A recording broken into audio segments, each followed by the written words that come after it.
Sam Sanchez, a lifelong Chicagoan and owner of Moe's Cantina, is sounding the alarm. He's been a part of this community for decades, witnessing its highs and lows, but now he feels an urgent need to speak out. He's not a politician, he's a business owner, a father, and a resident who's watched his city change. His roots run deep here, and his love for Chicago is evident in every word he speaks. Crime is no longer a distant headline, it's a daily threat to his staff, customers, and family. The once bustling streets now feel dangerous, and the sense of community is eroding. The Chicago he loves feels unrecognizable, gripped by fear and uncertainty. The vibrant energy that once defined the city is being overshadowed by a pervasive sense of unease. Sanchez says the city's leaders aren't listening, and the social contract is breaking down.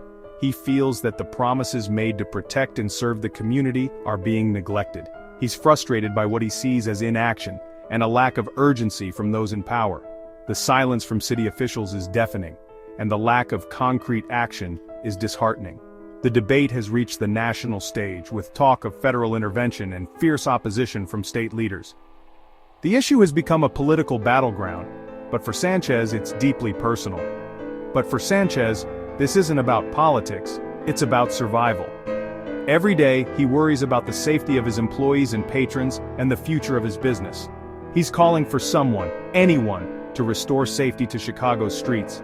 The community is desperate for a solution, and Sanchez is determined to be a voice for change.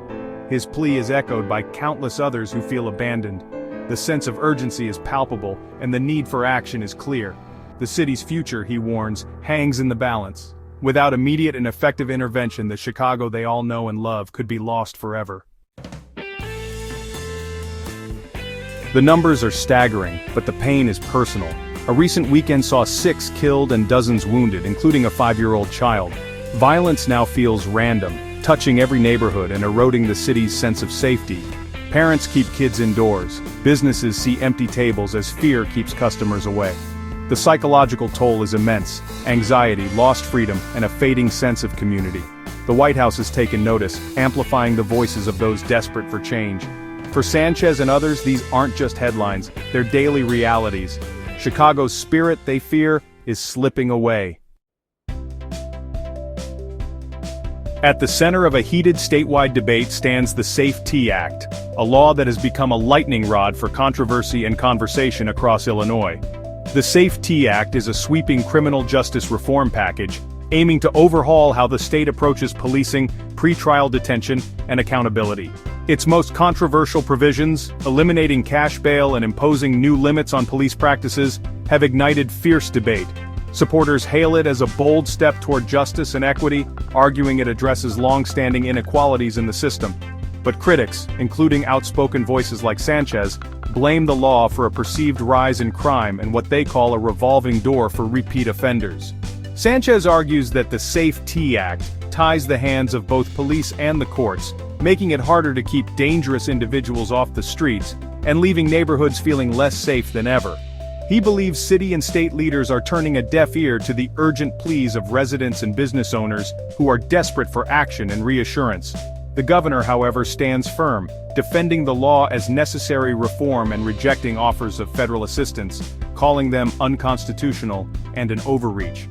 The result is a city deeply divided with passionate voices on both sides and no clear path forward. While reformers push for systemic change, others demand immediate action to restore order and safety.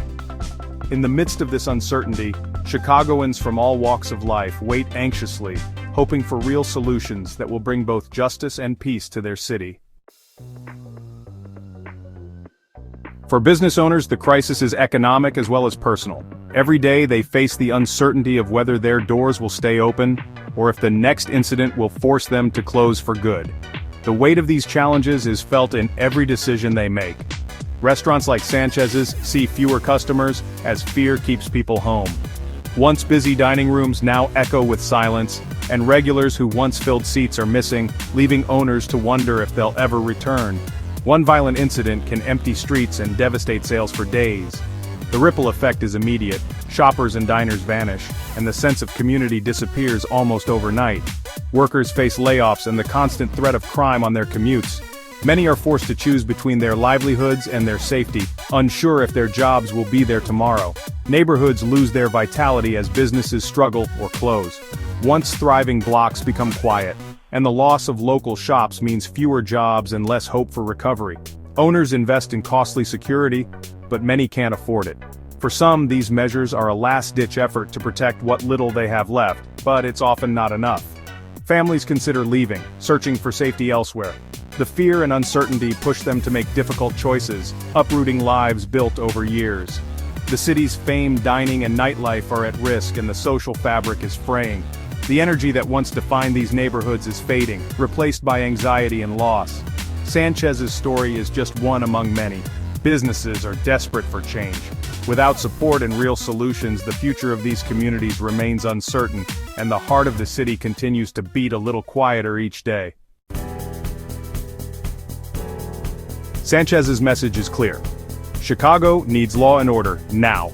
He calls for tougher consequences for crime and even federal prosecution of gun offenses. While political leaders argue he's focused on practical results and restoring safety. He wants policies re-examined, law enforcement supported, and violent offenders kept off the streets. Above all, he hopes for a city where families and businesses can thrive without fear. His stand is both a warning and a call to action. Chicago's best days, he believes, can still be ahead if leaders act before it's too late. The city's future depends on it.